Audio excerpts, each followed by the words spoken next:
कोई भी चीज अगर मिक्स हो जाती है, वो मिक्स सॉलिड फॉर्म में हो जाए या मिक्स लिक्विड फॉर्म में हो जाए।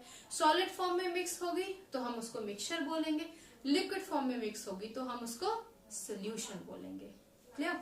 अब हमारा जो सोल्यूशंस होते हैं ना, उनकी प्रॉपर्टीज क्या क्या होती है, सोल्यूशन की क्या प्रॉपर्टी है। पहली बात,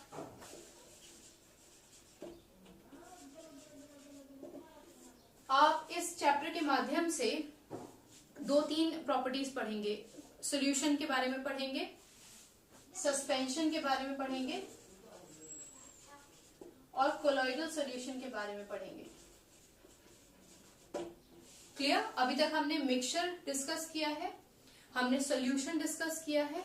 सॉल्यूशन को ही अभी हम विस्तार में पढ़ेंगे। सॉल्यूशन फिनिश होने के बाद हम देखेंगे कि सस्पेंशन क्या होता है और कोलॉइडल सॉल्यूशन क्या होता है। तो फिलहाल हम सॉल्यूशन पे ही अपना फोकस रखेंगे।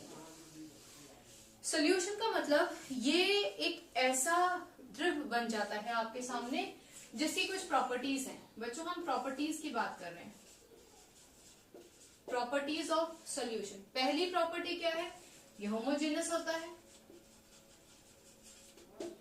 ठीक है, जो हेट्रोजेनस सॉल्यूशन होगा ना, उसकी बात हम आगे करेंगे। अभी हम प्योर ट्रू सॉल्यूशन की बात कर रहे हैं। क्लियर?